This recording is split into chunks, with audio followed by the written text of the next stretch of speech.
ನೋಡಿ ಬಾಸ್, ಲೈಫಲ್ಲಿ ಒಂದು ಸಿಂಪಲ್ ಮ್ಯಾಥ್ಸ್ ಇದೆ. 7 ಇಂಟು 0 ಅಂದರೆ ಎಷ್ಟು? 0 ಅಲ್ವಾ? ಸರಿ, ಈಗ ಇನ್ನೊಂದು ಸ್ವಲ್ಪ ದೊಡ್ಡ ನಂಬರ್ ತೊಗೊಳ್ಳೋಣ. 78,453 ಇಂಟು 0 ಸ್ಟಿಲ್ 0 ಅಲ್ವಾ?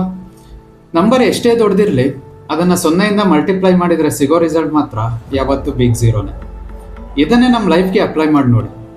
ನಿಮ್ಮ ಕಡೆಯಿಂದ ಎಷ್ಟೇ ದೊಡ್ಡ ಎಫರ್ಟ್ಸ್ ಇರಲಿ, ಎಷ್ಟೇ ಸ್ಯಾಕ್ರಿಫೈಸ್ ಇರಲಿ, ಅಥವಾ ಎಷ್ಟೇ ಲವ್ ಆ್ಯಂಡ್ ಕೇರ್ ಇರಲಿ, ಆದರೆ ಆ ಕಡೆಯಿಂದ ಬರೋ ರೆಸ್ಪಾನ್ಸ್ ಮಾತ್ರ 0 ಆಗಿದ್ರೆ ನಿಮ್ಮ ಸಂಬಂಧ ಅಥವಾ ಕೆಲಸದ ಫೈನಲ್ ರಿಸಲ್ಟ್ ಯಾವತ್ತೂ 0ನೇ ಆಗಿರುತ್ತೆ. ಒಂದು ಸೈಡಿಂದ ಎಷ್ಟೇ ಟ್ರೈ ಮಾಡಿದ್ರು ಇನ್ನೊಂದು ಸೈಡಿಂದ ಸಪೋರ್ಟ್ ಇಲ್ಲದೆ ಇದ್ದರೆ ಆ ಬಾಂಡಿಂಗ್ ನಿಲ್ಲೋದಕ್ಕೆ ಸಾಧ್ಯನೇ ಇಲ್ಲ. ಮೆಚುರಿಟಿ ಅಂದರೆ ಏನೋ ದೊಡ್ಡ ವಿಷಯ ಅಲ್ಲ. ಎಲ್ಲೇ ನಿಮ್ಮ ಎಫರ್ಟ್ಸ್ಗೆ ಬೆಲೆ ಇರಲ್ವೋ, ಎಲ್ಲೇ ನಿಮ್ಮ ಎನರ್ಜಿಗೆ ರಿಟರ್ನ್ ಸಿಗಲ್ವೋ, ಅಲ್ಲಿಂದ ಸದ್ದಿಲ್ಲದೆ ಹೊರಗಡೆ ಬರೋದನ್ನು ಕಲಿಯೋದೇ ನಿಜವಾದ ಮೆಚುರಿಟಿ. ಸುಮ್ಮನೆ ಒಂದು ಡೆಡ್ ಎಂಡ್ ಹತ್ರ ನಿಂತು ಇನ್ವೆಸ್ಟ್ ಮಾಡ್ತಾ ಹೋದ್ರೆ ಕೊನೆಗೆ ಉಳಿಯೋದು ಬರೀ ನೋವು ಮಾತ್ರ. You cannot build anything with someone who is not ready to build with you. So ಬರೀ ಒನ್ ಸೈಡೆಡ್ ಎಫರ್ಟ್ಸ್ ಹಾಕಿ ನಿಮ್ಮ ಟೈಮ್ ವೇಸ್ಟ್ ಮಾಡ್ಕೋಬೇಡಿ. ನಿಮ್ಮ ವ್ಯಾಲ್ಯೂ ಗೊತ್ತಿರೋ ಕಡೆ ಮಾತ್ರ ನಿಮ್ಮ ಲೈಫ್ ಇನ್ವೆಸ್ಟ್ ಮಾಡಿ. ಯಾಕಂದರೆ you are much more than a 0. Think about it.